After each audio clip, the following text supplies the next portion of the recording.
समाजेषु समासेषु समवायेषु च आश्यताम् इति उक्ते न एव कृशः कृशे सहासते न पाण्डवः पाण्डुभिः येषाम् एव किंचित अर्थकृतम् आंतर्यम तेहे एव संधि है यहाँ पे सहासते सह आसते सह मतलब करीब बैठता है।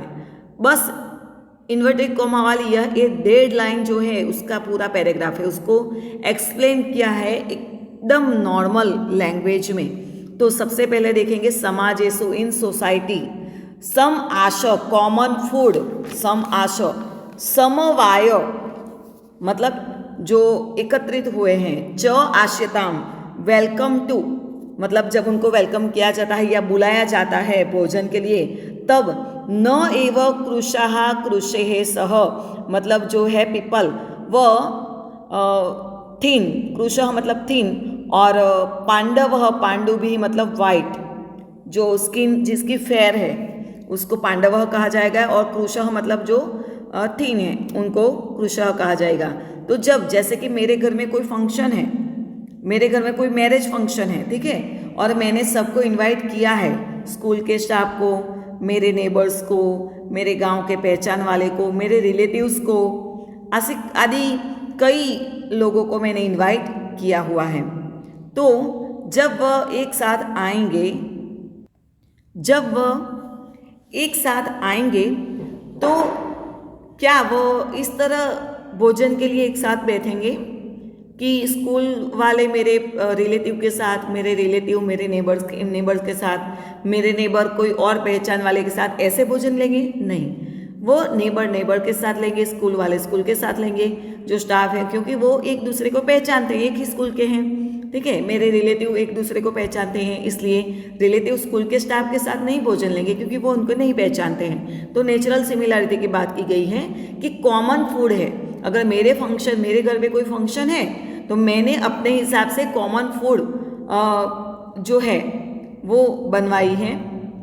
किसी को क्या पसंद आएगा, कौन किसको क्या पसंद है, उसको उसके हिसाब से मैंने फूड नहीं तैयार किया है। मुझे जो पसंद है मैंने वो किया है, और उसमें 500 पीपल हो या 1000 पीपल हो या कितने भी पीपल हो, वह कॉमन फूड ही लेते हैं। तब उनके बाद आपने यह एक्सपीरियंस किया हुआ है, आपने कितने ही फंक्शन अटेंड किए हुए हैं, अगर इस बात को आपने ऑब्जर्व नहीं किया हो तो अब उसके बाद या लेसन पढ़ने के बाद अगर जब आप कोई कॉमन फंक्शन में जाओ तब इस बात को नोटिस ज़रूर करना कि जब वह लंच या डिनर लेने के लिए तैयार होते हैं कॉमन फंक्शन में, जो पीपल है वो किस तरह किस के साथ कौन खड़ा रहता है। तो हमें इस बात की प्रतीति हो जाएगी कि जब पतंजलि ने इस बात को यहाँ पे कहा है वह सही है या नहीं। तो ये 1.5 लाइन को हम समझेंगे।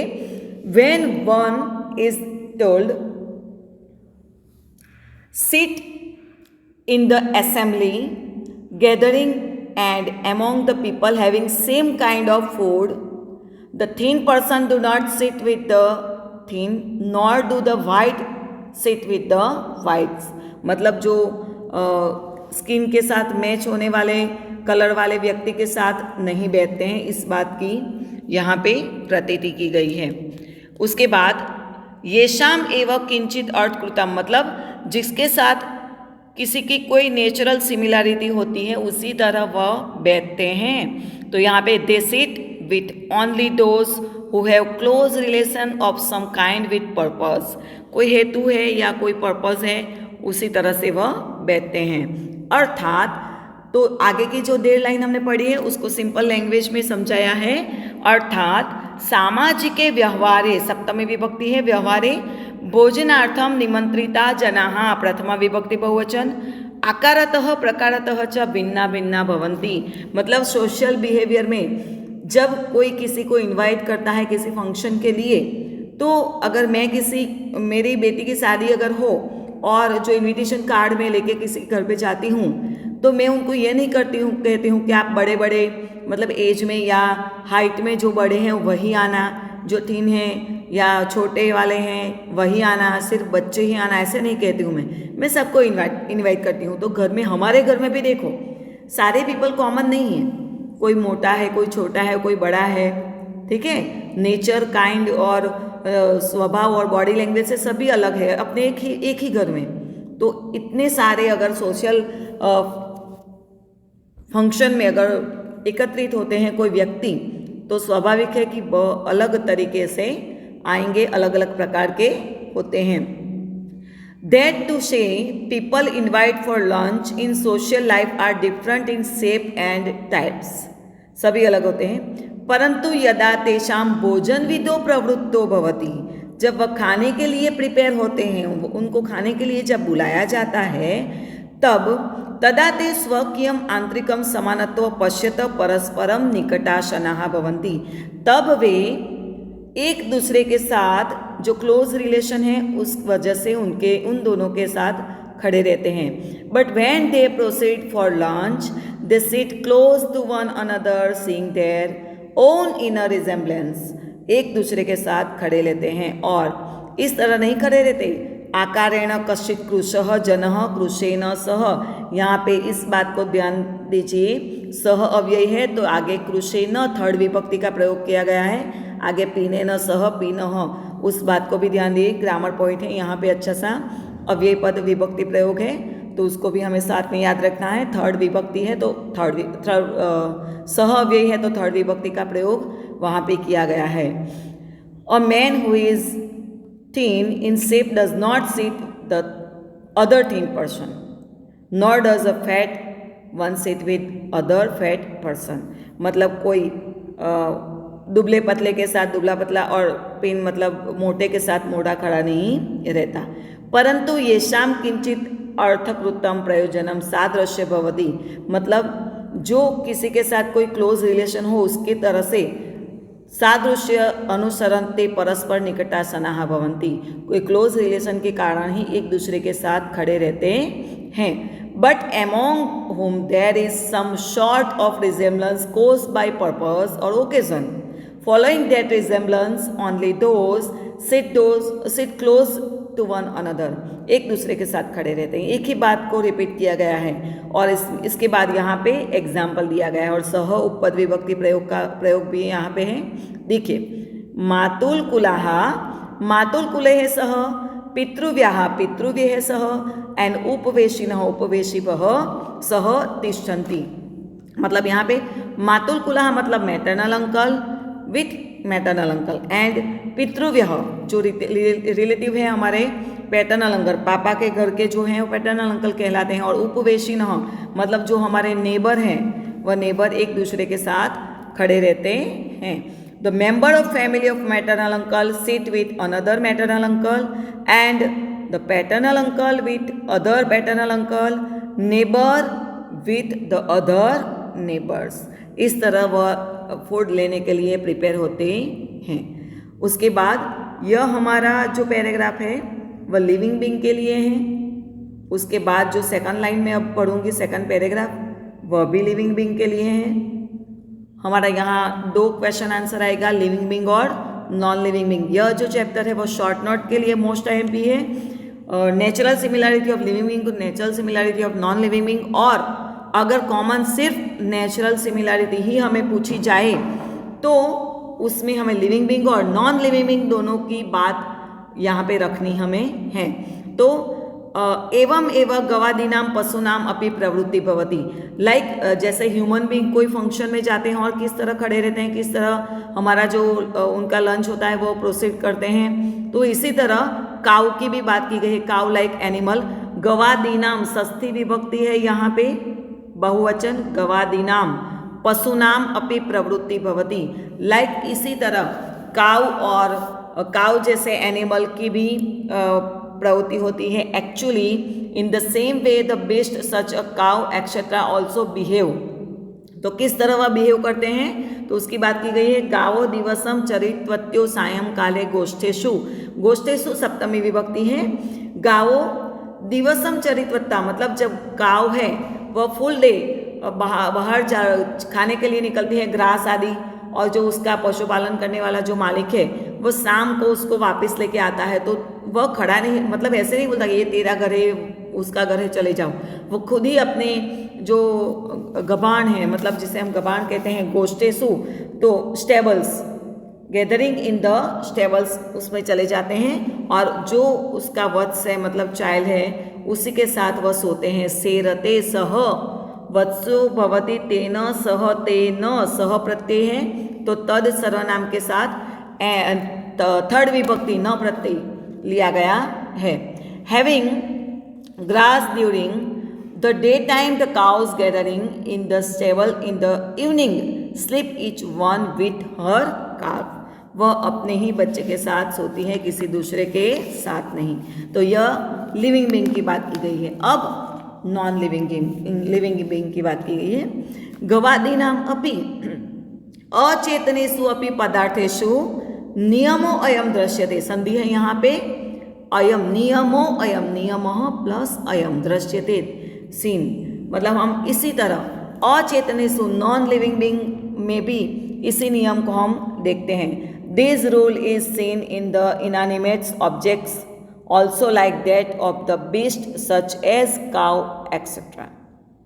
तद्यथा फॉर एग्जाम्पल लोष्टः, लोष्टः का मतलब होता है क्ले। अगर यहाँ पे हम क्ले की जगह पे कोई और भी चीज़ अगर हम ले लेते हैं, मेरे पास यह एक क्लोथ का टुकड़ा है, जिसे मैंने इसको ऐसे लिया, ऐसे उछाला तो वो सीधा नीचे आया, मतलब ऐसे क्रॉस में भी नहीं गया, ऊपर भी नहीं चला गया। ठीक है, अगर मेरे पास ये एक पेन है, इस बात को मैं एग्जांपल देती हूँ आपको।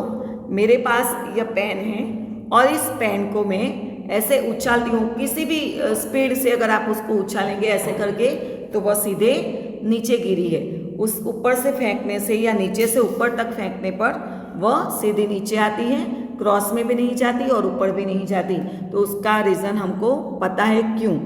तो इनएनिमेट थिंग्स की बात की गई है। गवादीनम अचेतनसु भी, तो इसमें एग्जाम्पल दिया गया है तद्यथा।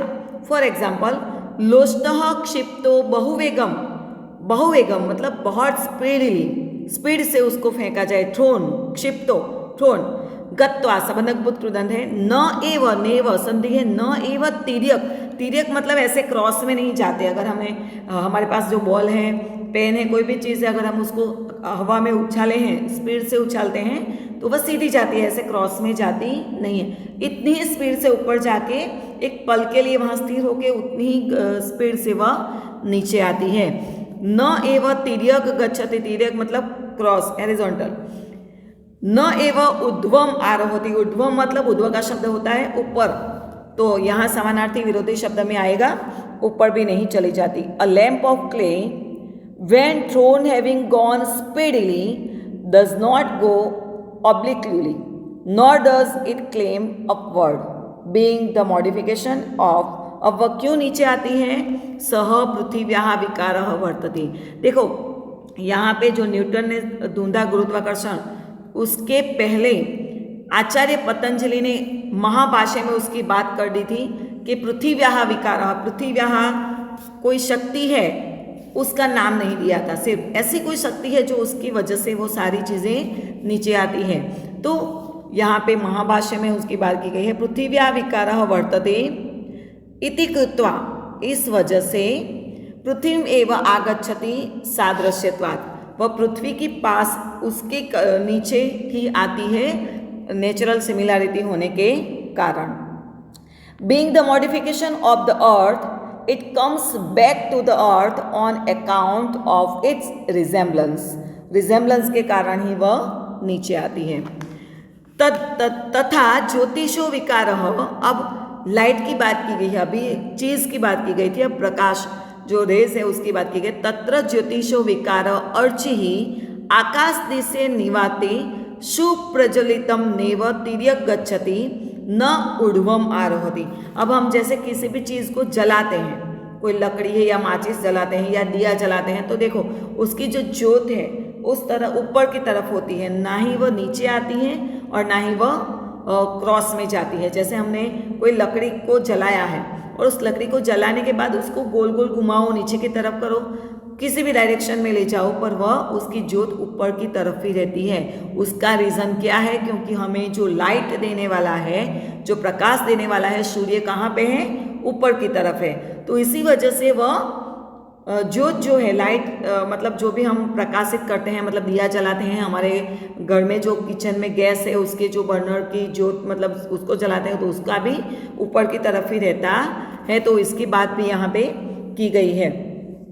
जैसे similarly the flame of the fire which is the modification of the sun lit will in the place where there is no wind, जहाँ पवन नहीं होता, does not go in horizontal direction nor does it go down, मतलब horizontal direction मतलब cross में भी नहीं जाता और डाउन भी नहीं जाता। ज्योतिषो विकार ज्योति एवं गच्छत आंतर्यत, मतलब यहाँ देखो पृथ्व्या विकार इसलिए वह चीज़ नीचे आती है, और जो लाइट है मतलब जो किसी भी चीज़ को जलाते हैं वो फायर है, वायर ऊपर तरफ की क्यों जाती है, क्योंकि ज्योतिषो विकार ज्योति एवं गच्छत आंतर्यत, मतलब रिजेम्बलेंस के कारण वह ऊपर की तरफ जाती है। Being the modification of the sun it goes toward the sun only due to close relation के कारण वह ऊपर की तरफ जाती है। इस बात को हमें समझना है कि पृथ्वी का गुरुत्वाकर्षण होने के कारण कोई भी चीज़ नीचे आती है, और अग्नि जो लाइट है, जो फायर है, फायर की फ्लेम ऊपर तरफ क्यों जाती है, क्योंकि सूर्य ऊपर है। ठीक है। एवं अत्र महाभाष्यकारः मानवीयम व्यावहारिकम सिद्धांतम उपदिशन्ति, इसी तरह यहाँ पे in this way here the composer of Mahabhashya is, कौन है कंपोजर, तो Patanjali, is instructing the principle of the particular human life and among with it he is also indicate the theory of gravitation and of the relation of fire and the earth with the sun, मतलब यहाँ पे जो तेन सह की बात करी है, ग्रेविटेशन और सन के लाइट अर्थ का क्या रिलेशन है उसकी बात यहाँ पे आचार्य पतंजलि ने भी कही है। तो इस लेशन को नेचुरल सिमिलैरिटी मोस्ट टाइम भी शॉर्ट नोट के लिए है, ट्रांसलेशन के लिए भी है, और क्वेश्चन आंसर भी इसमें पूछे जाएंगे। 3 क्वेश्चन है ओनली। हम इस लेशन के बाद अब एक्सरसाइज का डिस्कशन करेंगे, पर इसमें याद रखना है अगर हमको लिविंग बीइंग के बारे में पूछा जाए तो जो ह्यूमन लाइफ और काउ की है वह बात करनी है हमें, और नॉन लिविंग बीइंग की बात पूछी जाए तो लंप ऑफ क्ले और फायर दोनों की बात करनी है, उसका वर्णन हमें लिखना है। अस्तु। Good morning all of you. Today in previous lecture we discussed about chapter 17 exercise natural similarity स्वाभाविक सादृश्य। इसके एक्सरसाइज का डिस्कशन हम करेंगे। फर्स्ट क्वेश्चन है केन रूपेण पदार्थाः परस्परम भिन्नाः प्रतीयन्ते, मतलब किस तरह से जो पदार्थ हैं एक दूसरे से भिन्न हैं। उसमें आएगा ऑप्शन ए आकारेण, तो फर्स्ट ऑप्शन उसको हमें लेना है आकारेण। सेकंड क्वेश्चन इज यदा पदार्थाः क्रियायां प्रयुक्ता भवन्ति तदा कस्य प्रतीति भवति, जब उसको उपयोग में हम लेते हैं तब किसकी बात क्या हमें पता चलता है कि वह कैसा है, या लिक्विड है या वेजिटेबल है या एनिमल्स है या बर्ड्स है, ये किस फॉर्म में है, उसकी हमें बात किस तरह पता चलेगी। तो नेचुरल सिमिलैरिटी मतलब सादृश्यात, नेचुरल सिमिलर के कारण वह हमें पता चलती है। क्वेश्चन नंबर 3 स्वर्णादयः फिल इन द ब्लैंक्स सन्ति, मतलब गोल्ड आदि क्या कहा जाता है, तो उसमें हम देखेंगे ऑप्शन पशवः, धातवः, मनुष्याः और भिन्नाः, तो यहाँ आएगा धातवः। ठीक है। नेक्स्ट क्वेश्चन देखेंगे अब।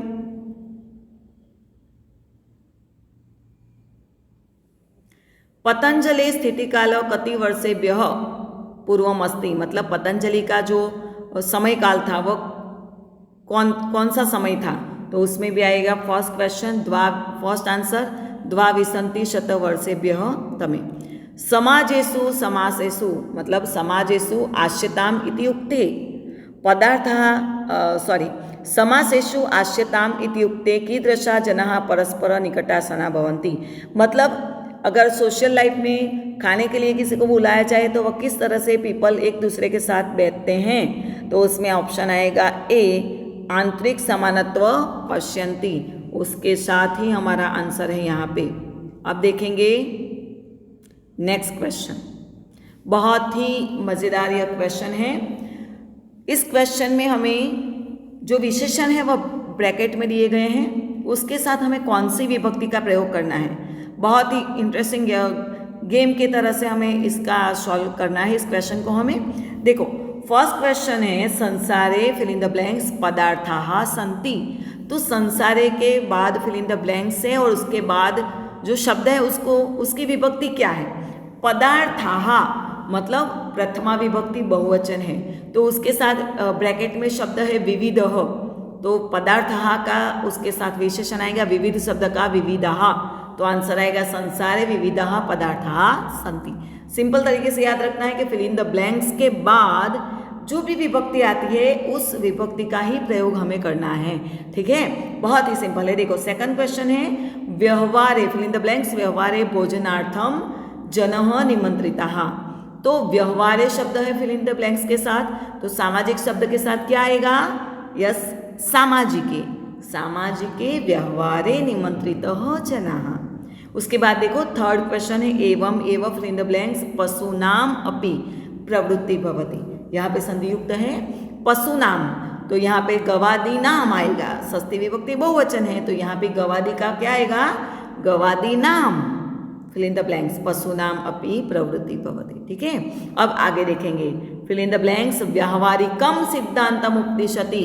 तो मानवीय शब्द की कौन सी विभक्ति लगेगी, यस सेकंड विभक्ति, क्योंकि इस व्यावहारिकम है तो मानवीय शब्द की होगी मानवीयम। ठीक है, बहुत सिंपल है। अब उसके बाद देखो, अब पीछे का नहीं आगे का वर्ड देखना पड़ेगा हमें। यहाँ आकारेण कश्चित कृशः फिल इन द ब्लैंक्स कृशेन फिल इन द ब्लैंक्स सह न तिष्ठति।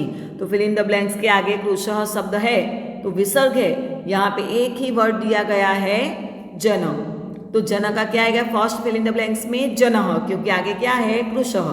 उसके बाद सेकंड में क्या आएगा जनेन, क्यों, क्योंकि आगे है कृशेन। और एक नियम भी काम करता है यहाँ पे, जो है सह अव्यय पद है और सह अव्यय पद के साथ थर्ड विभक्ति का प्रयोग होगा। तो यहाँ पे हमने जनेन लिखा है तो आगे कृशेन है, जनेन है, तो नियम भी उसमें उपयोग हो गया है और हमारा आंसर राइट हो गया है। आगे का क्वेश्चन हम देखेंगे। एक वाक्य न संस्कृत भाषायाम उत्तर लिखत परस्पर भिन्नेषु पदार्थेषु किंचित आंतर्यम भवति। मतलब एक दूसरे के साथ कीदृशम आंतर्यम भवति, परस्पर भिन्नेषु पदार्थेषु किंचित स्वाभाविकम आंतर्यम भवति। नेचुरल मतलब कीदृशम की जगह ओनली वन वर्ड आएगा स्वाभाविकम। अब यहाँ पे देखो क्वेश्चन नंबर सेकंड, के निकटाशनाः भवन्ति। दो तरीके से हम लिख सकते हैं, पूरा 3-4 लाइन में भी लिख सकते हैं और 1-1.5 लाइन में भी हम इसका आंसर लिख सकते हैं। तो मैं आपको बताऊंगी कि पहले लॉन्ग आंसर किस तरह लिखेंगे। के निकटाशना मतलब कौन एक दूसरे के पास बैठता है, कौन से व्यक्ति एक दूसरे के साथ बैठते हैं। तो सामाजिके व्यवहारे भोजनार्थम निमंत्रिता जनाः आकारतः प्रकारतः भिन्ना भिन्ना भवन्ति, परंतु यदा तेषां भोजन विधो प्रवृत्ति तदा ते स्वकीयम आंतरिकम समानत्व पश्यतः परस्पर निकटासना भवन्ति। बहुत लंबा हो गया मैडम, इतना लंबा हमें याद नहीं रहेगा, तो हम किस तरह से याद रखें, तो हम इस तरह से भी याद रख सकते हैं कि भोजनार्थम निमंत्रित जनाः, भोजनार्थम निमंत्रित जनाः आंतरिक समानत्व पश्यतः। 2 वर्ड याद रखते हैं, भोजनार्थम निमंत्रित जनाः आंतरिक समानत्व पश्यतः निकटाशनाः भवन्ति। मतलब वो एक दूसरे के साथ जो उनका क्लोज रिलेशन है उसकी वजह से वो एक दूसरे के साथ बैठते हैं। ठीक है, अब नेक्स्ट क्वेश्चन है गोष्ठेषु गाव केन सह सेरते। मतलब जब वह स्टेबल में गाव आती है तो वह किसके साथ सोती है, तो यो यस्यो वत्सो तेन सह सेरते। गोष्ठेषु गावः स्ववत्सेन सह सेरते, इस तरह से भी लिख सकते हैं हम, गोष्ठेषु गावः स्ववत्सेन सह सेरते। नेक्स्ट क्वेश्चन देखेंगे लोष्टः कस्य विकारः। बहुत 1 वर्ड में आंसर आएगा कस्य, 6 विभक्ति है तो आंसर पे 6 विभक्ति में आएगा। पृथ्वी शब्द इकारांत स्त्रीलिंग है तो इस तरह से लिखा जाएगा लोष्टः पृथिव्याः विकारः वर्तते। लोष्टः मतलब लैंप ऑफ क्ले, जब उसको नीचे आने का रीजन क्या है, तो पृथिव्याः विकारः। Last question, question number 4th most time भी है बोर्ड के लिए। पार्थिवाग्नेः केन सह संबंधः वर्तते। पार्थिवाग्नेः मतलब पृथ्वी का अग्नि के साथ कैसा संबंध है, तो केन सह उन दोनों का किसके साथ संबंध है, तो केन सह के जगह आंसर आएगा सूर्येण सह। पार्थिवाग्नेः सूर्येण सह संबंधः वर्तते। ठीक है, उसके बाद हम देखेंगे विसर्ग संधि। बहुत अच्छी है विसर्ग संधि, हमें अच्छी तरह से याद आएगी। मैं उसका नियम भी आपको समझाऊंगी और फॉर एग्जाम्पल इसमें यहाँ पे जो दिया गया है उसको भी हमें समझना है। तो फर्स्ट आएगा स्वर्णादयः प्लस धातवः। ठीक है, अब देखो विसर्ग संधि को हमें प्रयोजन ज्वाइंट करना है। ये संधि मुक्त शब्द है, हमें संधि युक्त शब्द बनाना है। तो फर्स्ट वर्ड में विसर्ग है, उसके बाद जो आने वाला शब्द है धातवः, उसका फर्स्ट जो लेटर है वह व्यंजन है। ठीक है, तो उसका नियम है कि जब फर्स्ट वर्ड में विसर्ग हो और दूसरा वर्ड व्यंजन से शुरू होता हो तो फर्स्ट वर्ड में स्वर्णादयो एक मात्रा और ओ प्रत्यय लग जाता है। विसर्ग का क्या प्रत्यय हो जाता है, ओ प्रत्यय। स्वर्णादयो और धातव शब्द एज इट इज रहता है, उसमें कोई चेंज नहीं होता। कब, जब व्यंजन से शुरू हो तब। ठीक है, अब उसके बाद देखेंगे क्रुसेः सहासते। क्रुशेः फर्स्ट वर्ड है, उसमें विसर्ग है, ए है प्रत्यय।